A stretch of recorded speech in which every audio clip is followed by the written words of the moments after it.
bandiraɓe musidɓe tedduɓe bandiraɓe yeeɓiyankoɓe Ayaw Pindi TV jaam Allah wale mon weete mon on calminama nde tawno ko noon tigui jomiraɗo joom baɗe bawɗe windiri windere mum sikki ala ko salminde on calminali tedduɗi ɓurɗi ceeniɗi ummade to ɓuuri luggidde e ɓerde amen nde tawno ko aadi mbaɗuɗen altine ha aljuma ɗum ɗon noon ko aadi bil aadi salade aadi ɓuuri firtude ɗum aadi amen e moɗon yonti hasino tawi hande ene wayno bani men debbo Aissata Ndiaye ala banggam ñamuɗo sikki ala ko yewede mawde wonande en kono kadi eɗen kadi ɗamini o nde ɗon yewede tigui onon e koye moon oɗon jogui ɗum kono ko jaam tan omo selli o bona e jamma en jiitimo ɗo altine so Allahu lamɗo jaaɓi en jetti jomiraɗo joom baɗe bawɗe dokkuɗen hawrude oɗo aljuma hande sikki ala mo profiten occasion mbiyen bandiraɓe aljuma moƴƴo malaɗo e dendagal julɓe windere nde kala e kuuɓal hono gowɗen wiide kala subaka so salminde e salminago julɗo fiya hono faade e julɗo bandum assalamu aleykum wa rahmatullahi taala wa barakatuhu roɓino men jayneji e honono kala subaka ene wayno kewɗen adorade ko holko ɓuuri tengtude e oɗo subaka hande ɓuuri tengtude ene wayno ko alhaali mboros coronavirus ene wayno ko guuɗi Abdoulaye Diouf Sarr jagoɗo tambiɗo gueɗe thelal ɓaale leydi Sénégal kala ina tawte e nder jayde ɗi kono kadi e alhaali o mo ganduɗa ko kara sécurité wondude kadi ha joni e gartal ɗo hen Goski Pabbobo Diop ko kin Goski ne wayno hono guddirten ko yewti roɓine men jaydeji hande ɗen gandi kala aljuma garten koye gueɗe coftal ɓalli wadde ma en kaali Pabbobo Diop kono kadi ma en kaal e ruttudemo teddugal eno jogori ruttudede teddugal ɗo tigui leydi Sénégal ɗum no ala no mbatten sowona natande hono roɓino men jaydeji e subaka hande o ene wayno en gudditirata jayde quotidien le quotidien ɓe garti koko yewti ko ha joni e kay ɓayyinde walla ha joni tekkinde kame sembinde ko fate banggue hono pellitte laamu leydi Sénégal darnuno ɗo gam haɓade oɗo mboros coronavirus ɓe kolliti wonde noon ko état woni laamu ngude o saaha hande waɗi ko wiyete ko woni état meelo masque manam tan on ɗon maximum ko on ɗon max mbiyen ko MAX ɗum ɗon noon won ko ɗum firtande oɗo saaha hande koɓe ne wayno joguima pellital ɓurgal yawde no hannirta ni kono ɗum ko ɓe garti ha joni e duttal ko ganduɗa ko woni yimɓe renoɓe ko fate banggue ko wiyete transport en commun manam tan e ko yewti ko e jolgo otoji ɗi hani e to banggue e dental yimɓe ngal e nokkuji dendaɗi ɗi woni ko wiyete lieu public kono ɗum ko kadi ɓe kolliti wonde ene gasa de tawi on ɗon couvre feu gonnoɗo henno o wawa o rewtaka ha ɗo ene gasa ɗum ɗon arta gam tigui dandure ɓiɓe leydi Sénégal ɗin ko guuri haali ɗum ko Abdoulaye Diouf Sarr ina tawe e hello tati e nde jayde witende e hono quotidien le quotidien jayde las kañumne naati dingaral ƴewɗo subaka hande naatiri dingaral koko nguuɗi dabɓi hono ɓe gowi wadde kala subaka konguɗe mo ganduɗa ko Abdoulaye Diouf Sarr kono kadi e natal muɗum tigui woni ala une e nde jayde las quotidien Abdoulaye Diouf Sarr jagorɗo tambiɗo gueɗe thelal ɓaale leydi Sénégal ko ɗi konguɗe tigui o suuti so wiide makko de wonde ene wayno couvre feu hono ngal ɗon kuulal de ha hande ngal riwtaka e leydi men Sénégal sababu ko gartugol ɗo ɗiɗo kawuji mboros Covid 19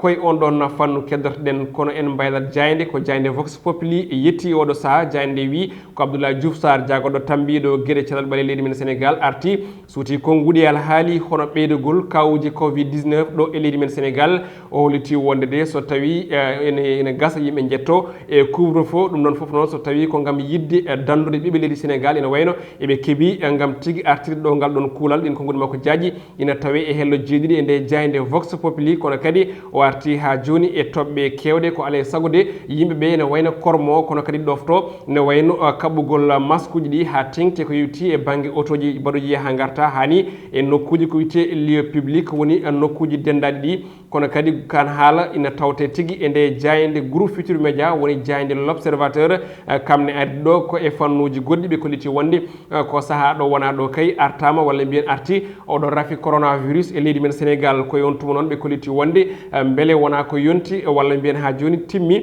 ha joni puɗɗugol nadde walla ha joni yilade leydi meɗen ko yewti e oɗo vaccin tawi ko kaɓotoɗo oɗo mboros Covid 19 e on tuma noon ɓe eti namdade ko docteur Marie Khemesse Ngom Ndiaye mo ganduɗa kam woni directrice de la santé leydi men Sénégal o holliti wonde ɗo e jeeɗiɗi walla ni ha jeetati lewru décembre leydi men Sénégal ene gasa de kañumne heeɓa ko yewti ko e dose uji muɗum gam no leyɗele kewɗe windere ɗe goniri wadde oɗo saaha mo kalaten kono kadi holliti wonde maɓe kay jewtide hen men e syndicat ji woni ɓe ganduɗa kañum men kay tambi ko yewti ko e gueɗe cellal ɓalli leydi men Sénégal ko wona ɗum ina tawe hen goɗɗum ko wona haala covid 19 jayde l'observateur yewtidi e entretien jawɗo moɓe jaajji moɓe mbaddi omo ganduɗa kam wonno cuɓaɗo dental toon to assemblée nationale tumade ko yewti ko e gueɗe fo biye hani eko ganduɗa ko woni fannuji kewɗi Seydina Fall Bougazeli ɓe kolliti wonde ummima e deƴƴere muɗum caggal ndeɓeje nde o jabtiɓe konguɗi kewɗi o arti ala haali fo biye ɗen copreje ɗe moƴƴani ɗe o jagguira e oɗo saaha kono kadi o arti ko yewti ko e fannuji kewɗi ɓe sehilaɓe makko ene wayno ha joni loggi e on ɗon alhaali kono kadi o arti e tampere walla mbiyen rafi jinnaɗo makko debbo hani e hol janggo makko to banggue dawrugol ɗin konguɗi makko jaaƴi ina kay janggo e hello jeegom e nde jayde l'observateur jayde enquête naati dingadal e titre goɗɗo mo ganduɗa ina tawte e titre uji kewɗi hannde e nder jandeji leydi Sénégal ko Serigne Modou Kara Mbacké ɗum ɗon noon ko mo ganduɗa kay ko tumanoɗo hen ne wayno nengo musgo wonande ɓe ganduɗa ɓe ko almuɓe muɗum o holliti wonde noon o yafnima ɓiɓɓe leydi Sénégal naɓe kala e kuuɓal caggal nde suuti konguɗi o hollitide kanko o meeɗa tigui jogade hono ɓerde nde ganduɗa ko wadde jibde leydi ndi hani e wadde neɗɗo ko muusi ɗum ɗon noon woni ko suuti kono ɗum ko noon o holliti wonde ko fate banggue needi ndi wonano kay needi ha joni fiide yimɓe hani ene lebta ɗumen kono kay ko andinde ɗumen holno poti wade tigui ɗum wonno fandade ɗon centre uji kona ɗum ko biteɗo professeur Ousmane Ndiaye mo ganduɗa komo hakkille muɗum yaari to banggue gonka bani adama en holliti wonde de yen paam Sénégal no woniri ni ene ɗeɓi hawnade no fewi saabu gonɗen koye leydi ndi ganduɗa ndi yimɓeɓe kala ɓuuri wawde nande ko konguɗi ardiɓe diine walla galleji mawɗi kono kay wona konguɗi noddirteɓe notable en ha tengti e to banggue laamu ɗin konguɗi makko jaaji ne tawe e hello tati e nayyi e nde jayde enquête quotidien jayde libération e o subaka hannde ari ko yewti ko e gueɗe omo ganduɗa ko Assane Diouf moɓe noddirta ɓurɗo wawde ƴettade e nder leydi men Sénégal e dumunaji ɓennuɗi gonɗo e dumbirde oɗo saaha hannde ɓe kolliti wonde de alhaali makko kala ma nawe toon to tribunal correctionnel ɗum ɗon noon ko gam ñawdemo e on tuma noon parquet o ɓe kolliti wonde de ko accitani ha joni mo ganduɗa ko Assane Diouf manam ɓe ha joni ɓe gasnani tigui e gueɗe makko kono tan de avocat makko biyeteɗo maître Ciré Clédor Ly suuti hen konngudi holliti wonde de ina wayno hono client makko ina fonno tigui accitede e oɗo week-end mo jawtuɗen kono de procureur ha ɗo ina wayno heɓaki gam ñawdemo saabu kay omo ɗeɗɗi alhaali o ko ɗum jeeyi sababu noon ha hannde neɗɗo makko ina heddi e dumbirdu o arti kadi e cellal ɓandu neɗɗo makko woni client makko ina wayno de ina tampi kono tan woytotako ɗum woni ko haali mo ganduɗa ko avocat makko hono maître Ciré Clédor Ly goɗɗum ne wayno ko jayde wonde garten jayde stade quotidien e oɗo subaka hannde ari no wowi ardude e kala subaka soko yewti e coftal balli ha tengti e football ɓe garti ko yewti e suɓedemo wondemo hono Elio mantiniɗo e nder jokliwindere nde kala e kuuɓal Sadio Mané ɓe kolliti wonde ko hebti joptigu muɗum e juuɗe mo ganduɗa o ko Raheem Sterling hono Manchester City najo Sadio Mané noon ko hanki tigui suuɓa woni petto ailier manam droite ɓurɗo mantinade walla ailier gauche ɓurɗo mantinade e jokli windere nde ne wayno noon ina wayno ko journaliste ji anglais ɗi hani e ko nandi hen kañumen cuɓimo kono kadi e ndeɗo hitande omo ganduɗa ko Sterling kam e Serge Gnabry kañumen de gaari tawti Sadio Mané ɓe goni tato e on ɗon podium kono ko Sadio Mané ardiɓe kono ɗum ko to banggue défenseur uji Kalidou Koulibaly kañumne subama woni défenseur central nayebo ɓurɗo forde e nder jokli windere nde ina tawe hen goɗɗum gañanɗe kono kadi ustani makko to banggue doole omo ganduɗa ko Idrissa Gana Gueye ɓe kolliti wonde de o saaha hannde omo foti tan ɓeydude golle makko no hannirta ni ha tengti e gonka makko toon to Paris Saint-Germain kono ɗum jayde arti e ñalawma hannde o koɓe noddiri hommage de la nation wonande kay omo ganduɗa ko neɗɗo baɗnoɗo ɗo henne gueɗe mantiniɗe e oɗo aljuma hannde omo ganduɗa ko Pape Bouba Diop ruttete teddungal tawino ruttatamo teddungal ko hoorejo leydi ndi Macky Sall ma jabɓo e goski makko toon to aéroport international Blaise Diagne mbo Dias ɗum ɗon wonata ko sa wattuji 15 so pawi hojomaji capanɗe tati woni 15h30 ɗo e heure Sénégal kono ɗum ɓe kolliti wonde noon maɓe mbaɗa ha joni ko wiyete dernier hommage wonande ndi ɗon mbarodi ganduɗa ndi ko ɓurnodi mantinade e ko yewti génération 2002 kono kadi fédération sénégalaise de football heeɗani hen caggal kañumne kadi arti e on ɗon hommage moɓe dutti ndin ɗon mbarodi mantinidi maître Augustin Senghor gardiɗo on ɗon galle holliti wonde aduna o kala kono kadi e Sénégal kala ina kay jogdi rendez-vous e oɗo mo ganduɗa ko biteɗo kono Pabouba Diop kawruɗo e ladial e ɗiɗo dumunnaji toon to leydi France gartirteɗo hannde ko ɗi konnguɗi woni ko guddirten e subaka hannde o to baŋnge kelle gadanɗe ngannduɗaa ɗe hono robino men jayndeji ko ɗum wonno ko tonnguɗen kono kadi koye coftal ɓalli keddotoɗen sabu no gowɗen wadde kala ñaɗe aljuma e ko yewti ha joni e hono haalde ko fate banggue coftal balli hannde sikki ala duttoten teddugal ko kanko mo ganduɗa ko biteɗo Pabouba Diop so en benciti jayinde nde ganduɗa nde ko jayinde stade quotidien on jii natal walla mbiyen nate Pabouba Diop e mayo Sénégal mo ganduɗa ko mbadi kuuɓal ɓuuri hen mantinade noon ko bimako mo ganduɗa o marki ɗum ñande 31 lewru mai hitande ujunnaje ɗiɗi 2002 ɗum wonno ko toon to Corée eɗen gandi no yaruno ko hakkude leydi men Sénégal e dowla France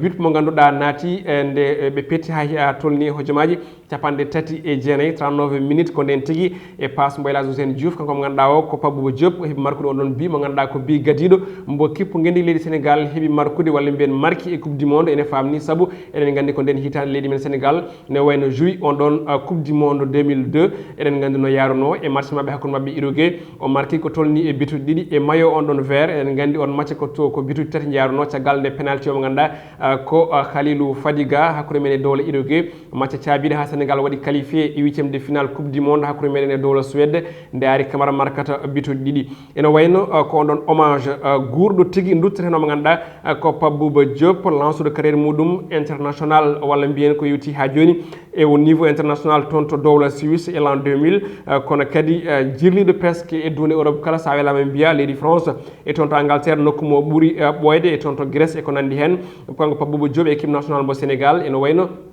ko gueɗe mantiniɗen kaali coupe du monde de hono 2002 coupe du Afrique aussi coupe d'Afrique 2002 kono kadi coupe d'Afrique 2004 et 2006 golle makko mantiniɗo no feewi ɗe waɗi équipe ngendi leydi Sénégal ko hande ne wayno tigui on ɗon ndiɗon mbarodi hawrude e ladial toon to leydi France wonno tigui ko yontere yawtude nde levede koro e hoore muɗum woni ƴettugol goski makko waɗi hanki toon to Lens wuuro ngo ganduɗa ngo ko ɗon tigui o neehi no hannirta ni ko toon wonde cuddiɗo makko e sukaɓe makko ko toon kadi ne wayno ɓe duttimo teddugal kamɓe ɓe ganduɗa ɓe ko Lens naɓe ne wayno no mbiɗen ni ko hande sanga 15h30 heure mbo Dakar o jaɓɓete toon to aéroport international Blaise Diagne mo Dias goski makko jaɓɓete jabboto ɗum noon ko hoorejo leydi ndi Macky Sall ruttudemo teddugal ene wayno noon en nani haalullaji kewɗi yimɓe ne mbiya holko jeeyi sababu ene deƴƴa no feewi walla teddugal ngal ruttaka no hannirta ni kono eɗen gandi won mobilisation woni moɓodiri kewɗe mbaɗama gam tigui ruttude teddugal ndiɗo mbaroɗi ɗi ganduɗa ene wayno waɗi gueɗe mantiniɗe e football leydi men Sénégal waɗi gueɗe mantiniɗe e football leydi France en mbiya Angleterre gueɗe mantiniɗe en jii e match ji ɓennuɗi ɗo ɗi toon to équipe mbiteɗo Fulham ruttimo teddugal nde ɓe natno haɓe marque but ene wayno ko mayo makko numéro 19 ɓe mbeni ɗum ɓe ganduɗa ko ruttudemo teddugal kono kadi en jii hommage mo ganduɗa o ko Sadio Mané e match mabɓe ne wayno mbo hayso tawi o markani kam won hommage moɗo mbo waɗi ruttudemo teddugal kono kadi woɗɓe hewɓe ha tengti e génération 2002 ene hen omo ganduɗa ko Ari Camara eɗen gandi hakkude makko e Ari Camara kadi aussi ne wayno ko sehilaɓe mantiniɓe ha mbiya kala toɓe gonno e regroupement équipe nationale mo Sénégal ko kamɓe gondata suudu jadata mbaddata hunde foof kaldata cirlite ko nandi hen en kiɗima e hono témoignage makko baɗɗo fayida donc noon enen kadi en tant que wonde en to banggue presse wonde en to banggue jayndiyankoɓe eɗen jogui teddugal ngal poɗɗo ruttudemo kanko mo ganduɗa ko Pabouba Diop birniɗo hande mo ganduɗa o wirnima tigui ɗo julɗo Diassa no won hen mbirata ɗum noon ko duwanademo duwanade Rufisque naɓe duwanade mawnida hono mawni ko en miñiraɓe makko e suddiɓe makko e cuddiɗo makko hani sukaɓe makko eko nandi hen e dendagal génération 2002 duwanade aussi horeji leydi ndi ha tengti duwanade fédération sénégalaise de football ɓe ganduɗa ina gurtuno e oɗo gorko ko ɗin konnguli mbaynortoɗen wiide nde Allah yurmotomo yaafoma harnama aljanna kanko e dendagal mayɓe julɓe kala kono kadi yo sukaɓeɓe no wayno eto ñembude ɓe ganduɗa ɓe ko dariɓe ɗo ina darani équipe nationale mo Sénégal ina darani wadde juuɗe mumen e ɓamtare leydi ndi ha tengti fannuji kala kono kadi ha tengti eto banggue football sabu Pabouba Diop ne wayno ko neɗɗo tigui gendiyanke e on ɗon fannu baɗɗo gueɗe mantiniɗe caliɗo jouande leyɗele kewɗe kono nooti ko noddago kippo gendijum leydi Sénégal wadde eɗen jarna ɓeɗon waɗɓe hen juuɗe mumen e duwuji kala eɗen mbiyi kadi yo Allah yurmomo yaafoma harnama aljanna kanko e dendagal mayɓe julɓe kala sikki ala ko ɗo tigui guddirten e oɗo subaka hande yettude on e jarnude on caggal nde cuɓiɗon humpitade kono kadi cuɓiɗon ko ayaw habrirde Pindi TV en jetti to banggue hono caméra o Mansour Sow mo nodirte Thiad omo woɗɗani mo ganduɗa ko gorko mo ɓundu ha tengti toon to nokku biteɗo Gabou wiyete ko Amadou Touré ene wonno ɗo yeeso haalirde nde musidɗo mon Amadou Moussa Anne adi men e roɓino jayndeji ko altini so Allah lamɗo jaaɓi yadude hen sikki ala e bani men debbo Aissata Ndiaye mo ñagonoɗen jaam e kisalen nden ko yo Allah hokken ñalde jaam.